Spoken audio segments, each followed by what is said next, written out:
The Glossop Line add-on was released for Train Sim World 3 on June 27th, 2023, appearing as June 28 in my neck of the woods due to time zone differences. This is yet another short route that's only focused on passenger services, and it's no wonder there hasn't been much interest in it. Although I am quite frankly tired of the devs always making really short routes with too few exceptions, I still thought I'd pick up this add-on because of its unique history. Although this route is sold as a Dovetail product, apparently Rivet Games helped with most of the scenery, although this wasn't obvious to me when I was initially exploring the route. This was also the case with the Cathcart Circle line. And incidentally, I honestly think that Cathcart Circle is better than the Glossop line, because at least that Scottish route is a lot less linear.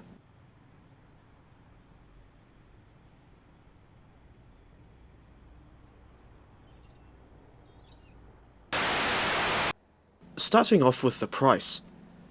Instead of the insane 57 New Zealand dollars that Dovetail charged for all previous TSW3 era route add-ons, they actually lowered the price for the Glossop line, which now only costs 36 New Zealand dollars at the normal price. Because I've already got the Cross City line, I got a 10% discount which lowered the price a little further to $32.39. I don't expect the price to stay this low for future route add-ons.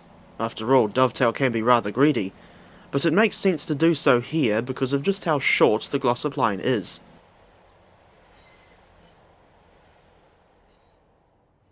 A reminder to Dovetail that if you're going to continue charging prices as high as 57 New Zealand dollars, you need to make damn sure that the quality of said route add-on matches the price. Don't just fob us off with half-baked rubbish like New York to Trenton again.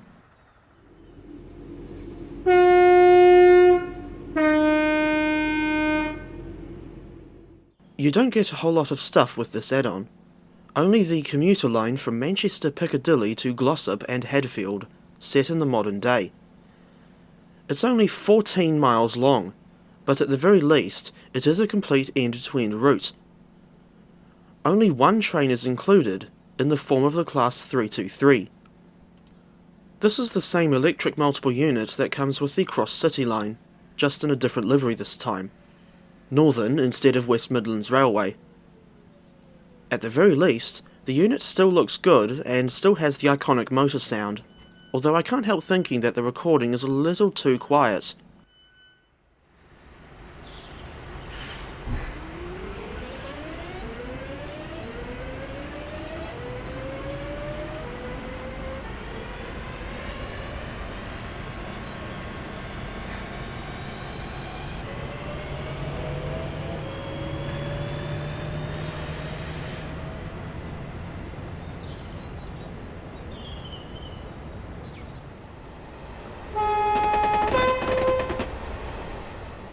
What we know today as the Glossop line is a surviving portion of the famous Woodhead Route, which ran from Manchester Piccadilly to Sheffield, Victoria via Woodhead.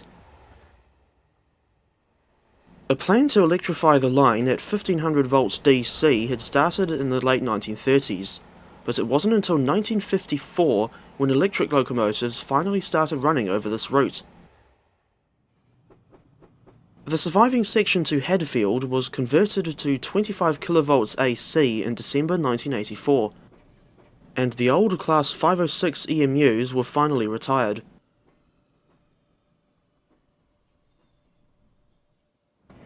Speaking of which, I honestly think this route should not have been set in the modern day, but rather sometime in the British Rail era between 1981 and 1984.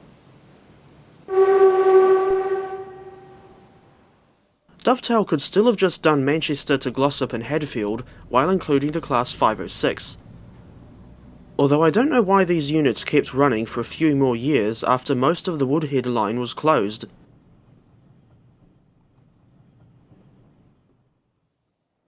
Or perhaps they could have the route set in the late 1980s, complete with the Class 303 or 305 units. I reckon it would be more interesting to drive the older EMUs. especially since we don't really have any old EMUs from the 50s and 60s in TSW. Era-wise, the closest one we've got is probably the 1972 tube stock. I'm confused as to why Dovetail chose to make this route in particular. What was so special about a 14-mile-long route with another variant of a train that we already have that made them want to model it for TSW? I can kind of understand why they made something so short, since not everyone has the time or patience to go for a drive as long as Barstow to San Bernardino or Kassel to Würzburg. Indeed, I almost never venture onto Cajon Pass myself, but at the same time I'm rather bored of the sheer number of small routes we've got in TSW. There should be a more even balance of both long and short routes.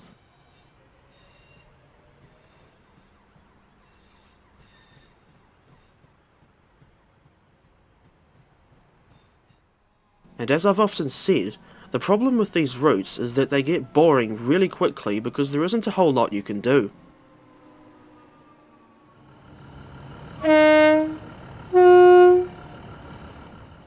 If Dovetail absolutely had to make a route on the northern system, they should have done something like Preston to Morecambe and Windermere, plus the electrified branch to Blackpool North. Included motive power could have just been the Class 195 and 331 Civity units, or the 156 Sprinter and 319 Electric if CAF doesn't want to play ball. Even though the WCML would look very weird without Avanti West Coast Class 390s and a Transpennine Express Class 397s. If you've got Skyhook's Midland mainline route, the East Midlands trains Class 158 will layer into timetable mode to provide AI traffic at Manchester Piccadilly. I didn't necessarily get the MML add-on for the route itself, but rather to have the slightly more realistic rail scene here at Manchester Piccadilly, as well as with the HSTs at London St Pancras on the southeastern high-speed route. Although, incidentally, I'm really starting to like the MML add-on after its big update. And it would be much better if it actually extended to Sheffield and Matlock.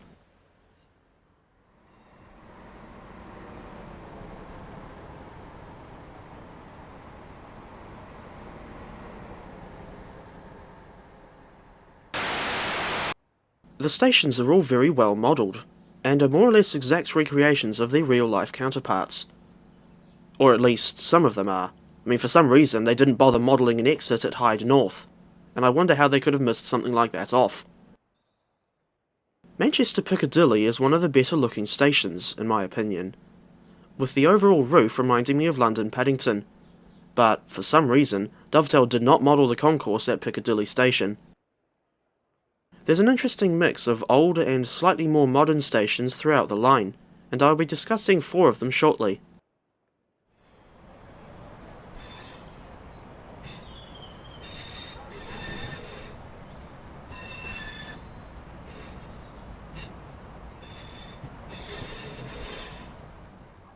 At Dinting and Hadfield, you can see clear evidence of the line's former status as an important main line, with empty spaces that were once occupied by other tracks. British Rail continued running through passenger services over the Woodhead line until 1970, at which point they cut them back, and the only passenger services still running on the line were the commuter trains to Hadfield.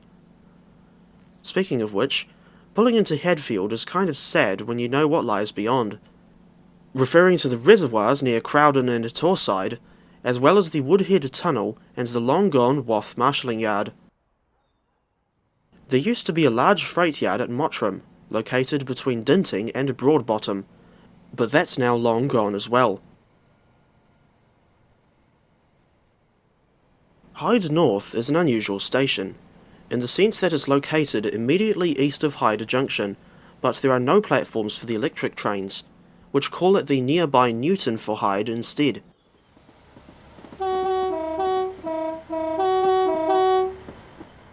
Meanwhile, Hyde North is only served by diesel multiple units running the Manchester Piccadilly to Rosehill Marple service. Now we're at, stick out yet, Broadbottom. Oh wait. I'm pretty sure G Loves Trains already did that joke. Take two.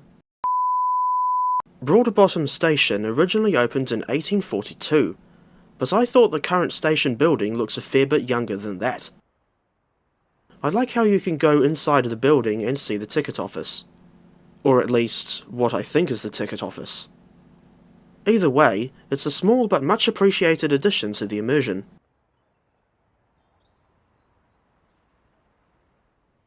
In stark contrast to Broadbottom's charming and old-fashioned appearance, the next station to the west, called Hattersley, looks very basic and utilitarian, especially since there aren't any passenger information screens on the platform, for some reason.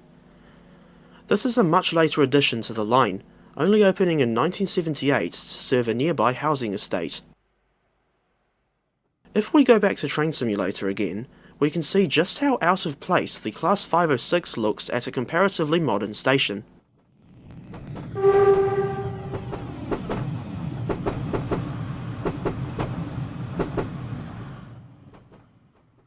The next stop west of Hattersley, called Godley, is another basic station with platforms that, in my opinion, look very cheaply made. Why they didn't call this station Godley and Cream is anyone's guess. I initially forgot about this station, and the nearby flowery field, but Godley opened in 1986 to replace the original Godley Junction station. As I did not intend to be reviewing stations, this is the last one I'll discuss for the time being.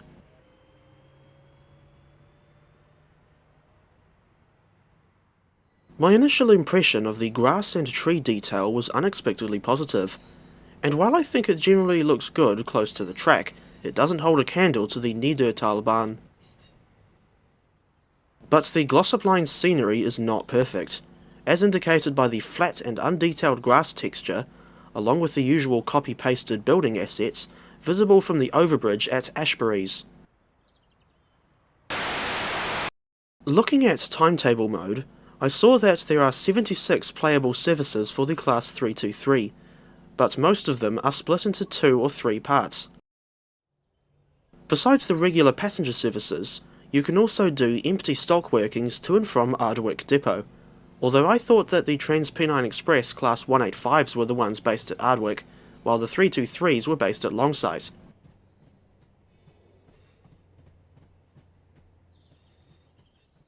Throughout the day, there is a consistent half-hourly service from Manchester to Hadfield and Glossop, but this means that the turnaround times at each terminus are very short. Besides the playable services, the 323s will also appear on AI-only services running off the map to places like Crewe, Alderley Edge, Stoke-on-Trent and Blackpool North. This is despite the fact that 323s do not run to Blackpool in real life, as that service is run by Class 319 or 331 units instead.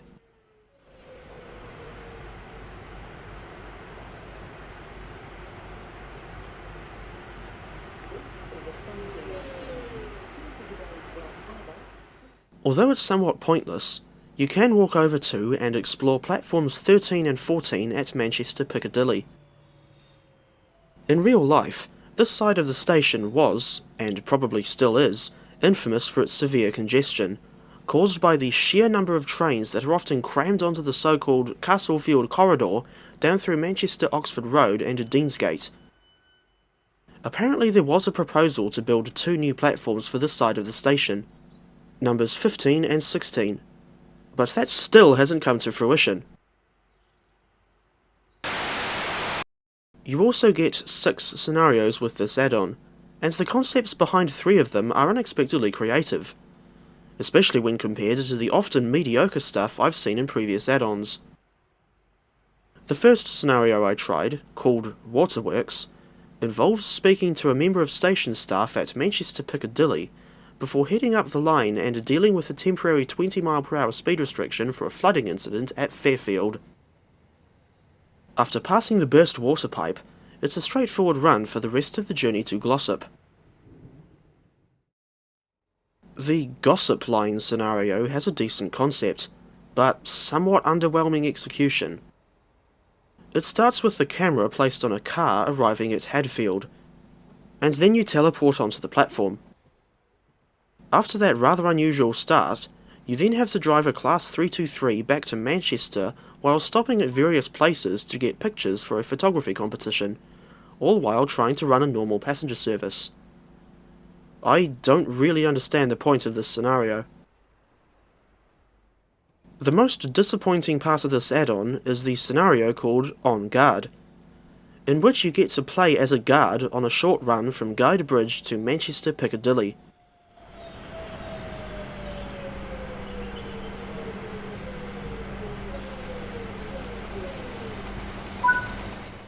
In this scenario, you are in charge of opening and closing the doors as well as checking tickets.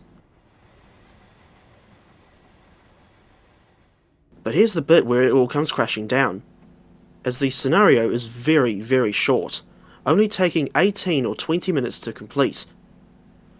While this guard operation is a noteworthy feature of this add-on, it's a classic case of Dovetail overhyping a feature that is barely even in the product. It is only in that one scenario.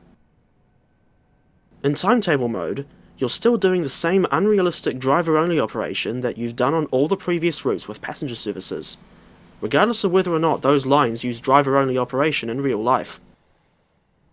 It's like a few years ago when Armstrong Powerhouse were going on about the fancy Fork Lightning in a weather enhancement pack for TS Classic, but it was only in one scenario they made for the London to Bedford route, while players were unable to add it to their own scenarios. I've never bought that pack because I think it's pointless.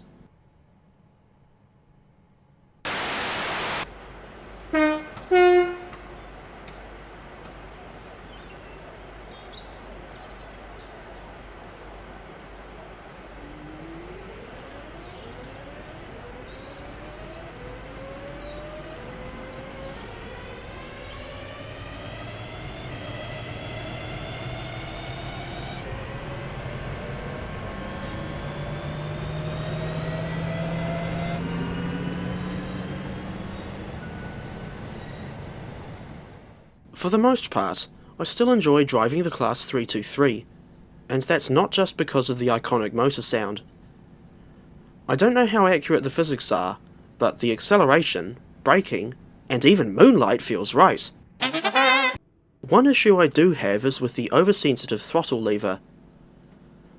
When I'm releasing the brakes, it'll sometimes jump to power notch 1 instead of the release position. Although that's probably down to me moving the lever for a split second too long. As for the train's interior, it feels very cramped due to the use of that stupid 3x2 seating. I can only imagine how uncomfortable it must be in real life. Despite using the same type of train as the Lichfield to Redditch and Bromsgrove route, driving on the Glossop line is a very different experience.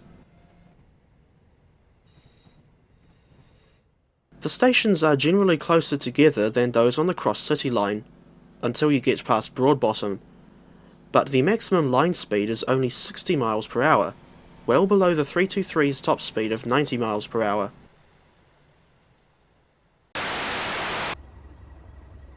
To be honest, I think Northern Trains deserved something so much better for its first appearance in TSW than a small 14-mile long route with nothing much to do, as the only train included being a reskin of one that we already have. Only doing Manchester to Hadfield and Glossop is such an underwhelming or disappointing route choice that it could give Great Western Express, the Long Island Railroad, Great Western Express, Rhine-Ruhr Osten, West Cornwall Local, Estbahn Zentral Schweiz, CN Oakville Subdivision, and Great Western Express a run for their money. Do you see what I'm getting at here?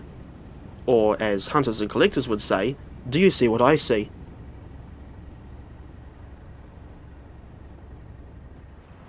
Now this might sound odd, but personally, I still think the Glossop line is a decent add-on. The Class 323 has good, if not a little too quiet, sounds, and is generally fun to drive, while the route itself has good scenery, not to mention an unusual history. Although I don't blame you if you decide to pass on this DLC. Short or linear routes will never be everybody's cup of tea.